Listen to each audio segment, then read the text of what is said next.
Hey, what's going on, everyone? Joker here. Today we're going to be getting into some PC gaming as well as some tech news. First up, we're going to be talking about Battlefield 2042 and possibly the real reason why this game was such a disaster after the lead designer has packed his bags and is leaving DICE. And it's not what you think. It's not just a knee-jerk reaction where he was fired. This has actually been planned all along. Also, Halo Infinite, thanks to being free, surprise, surprise, is being a haven for would-be cheaters on the PC, and this is causing a lot of problems, particularly for Xbox players that can't really escape the PC players with cross-play on the game. And also, we've got a rumor/leak concerning the 3090 Ti or 3090 Super specs for the Super card that no one will ever be able to buy because shortages and COVID and all that goodness. So let's get right into the news! But first, today's video is brought to you by PrimeTechMart.com, where you can save money on software like Windows 10 Pro licenses for under $25. They've also got Windows 10 Home for under $20, and now Windows 11 Pro you can grab over on PrimeTechMart.com. They've also got Office 2019 and the new Office 2021.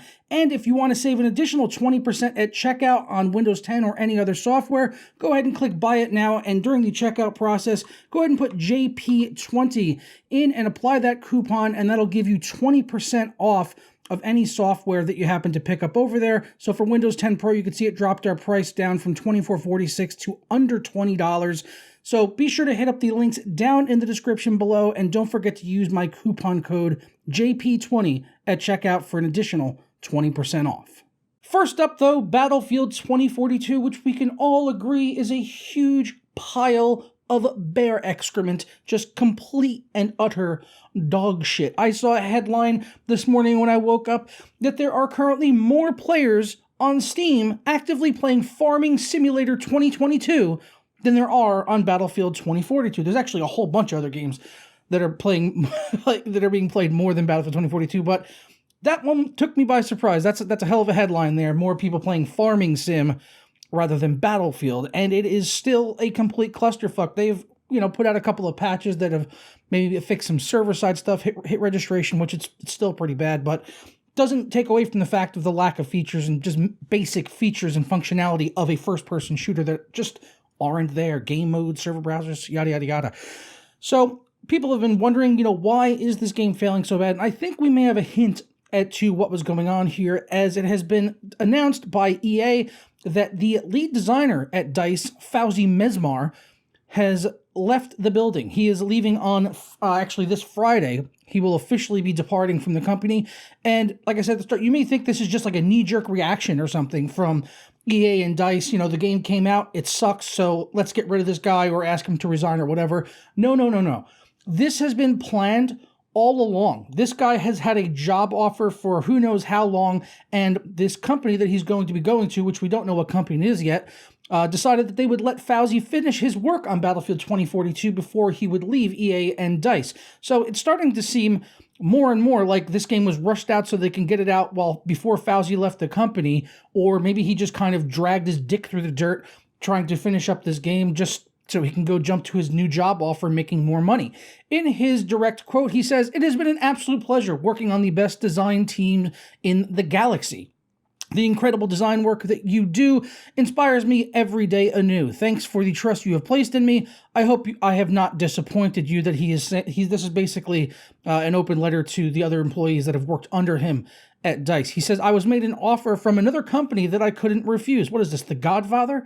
"They were kind enough to wait for me to deliver it," Battlefield 2042, obviously, "and it was very important to me to be here on the team when we reached this historic milestone." What historic milestone is that? To deliver a broken pile of shit that's missing even the most basic of first-person shooter features. This is all just starting to come to a head. It's starting to make a lot more sense that this isn't just the normal, holiday season rush job being pushed out the door by EA.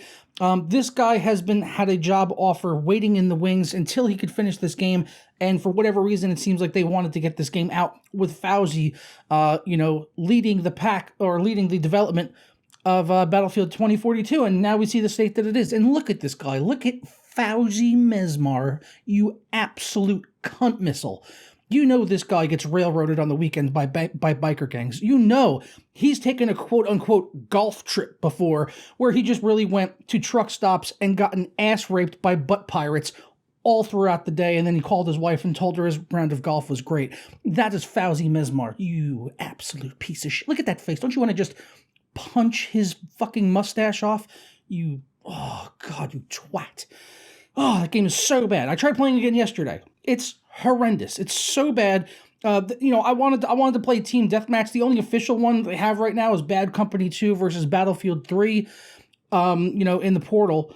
And so, yeah, it's exactly what it sounds like. One side is Bad Company 2, weapons and loadouts. The other side is Battlefield 3, which is cool, except this doesn't allow you to, level up your weapons and stuff for the main game because you're limited to just those weapons.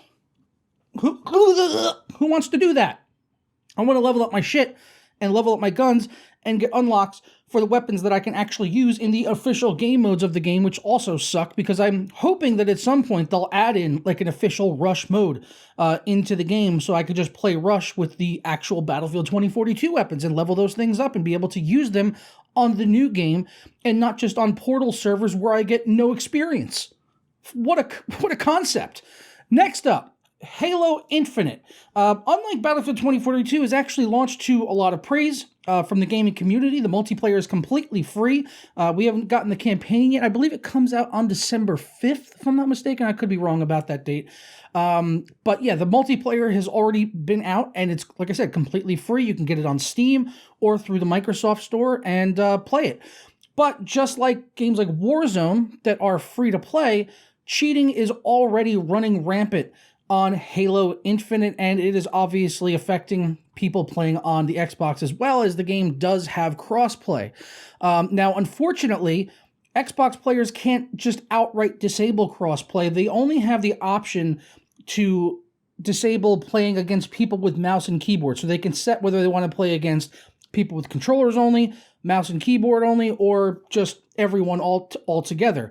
But that means there's nothing stopping a would-be cheater or a hacker on the PC from playing with a gamepad and just plugging that in and then using that with his hacks and cheats. So that's entirely a possibility. So it really seems like there's no way out for the Xbox players to get away from these fucking cheaters, which I really wish wasn't a problem. I wish there was a little bit more security, for this game, something that they could do like a two-factor authentication, like a phone number or whatever. And, I'm sure that kind of stuff could be, gotten around as well. But the problem is that people are getting banned, for cheating.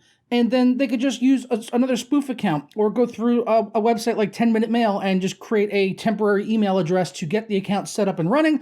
And then they can go cheat as much as they want until they're banned. And then once they're banned, they make another account. Obviously, this is the same thing that we've been seeing for the past few years in Warzone, Apex Legends, all those games that are free to play and have cheating issues, Fortnite.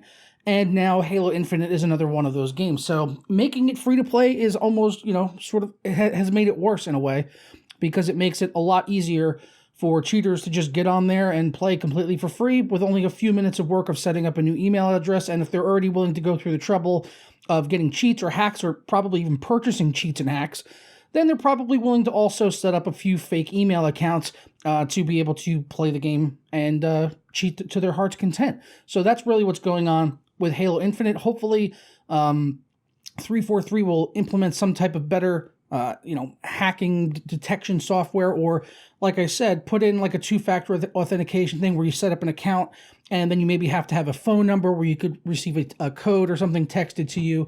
Again, these things can be circumvented too, but at least they maybe do something a little bit proactive to limit the cheating and hacking on Halo Infinite, which is otherwise, a very solid multiplayer game. And it's awesome that it's free. It just sucks that makes it more open to hacking and cheating, which has always been the case.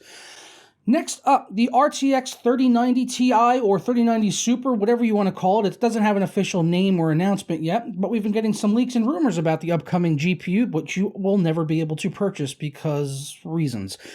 But we've got a new leak, like I said, over on Twitter from Unico's Hardware, who has been reliable in the past with leaks and things of the like. This was leaked out yesterday that the new 3090 Ti/Super will be featuring Micron GDDR6X, but a specific model number which we have not seen yet. And it's actually not listed in their part catalog, but thanks to the model number, we can actually discern quite a bit of information from that. Mostly, the most interesting, at least to me, is that it will be running at 21 gigabit per second, pushing bandwidth to over 1,000 gigabytes per second, which is pretty damn impressive, and about an 8% increase over the stock 3090, which is at 936 gigabytes per second. It's also going to have a few more RT cores at 84 versus 82. CUDA cores will also take a small jump up as well from 10,496 to 10,752. So still the same 24 gigabytes of GDDR6X, 384-bit. But like I said, it's going to have a higher bandwidth. So that's going to be interesting to see how that can handle some of these really high memory bandwidth games that are just chewing through VRAM like crazy. And then TDP, they're bumping that up to over 400 watts on the 3090 Ti, which doesn't really get close to what we've seen rumored for the 40 series of graphics cards, but still quite a power-hungry boy, which is going to make all of our power supplies weep. It doesn't really matter anyway, because no one's going to be able to buy this card. What are you kidding? What do you think this is, 2018? You think you could buy graphics cards off a shelf? Never going to happen, bro. You're going to be paying a scalper $4 fucking grand for this thing. But, maybe we'll see it. Hopefully I get one. I'd like to have one. I don't want to buy one, but I want one. I mean, I got a 3080 Ti. I wouldn't mind having more VRAM, though. NVIDIA, call me, bro. All right, I'm going to go ahead and get out of here. Hope you guys enjoyed this update on the PC gaming and tech news. And also, if there's one takeaway from this video, I hope it's fuck Fawzi Mesmar in his stupid cunt face with that ridiculous mustache. All right, I'm going to go ahead and get out of here. Hope you guys have a good one, and I'll catch you next time. Ta-ra.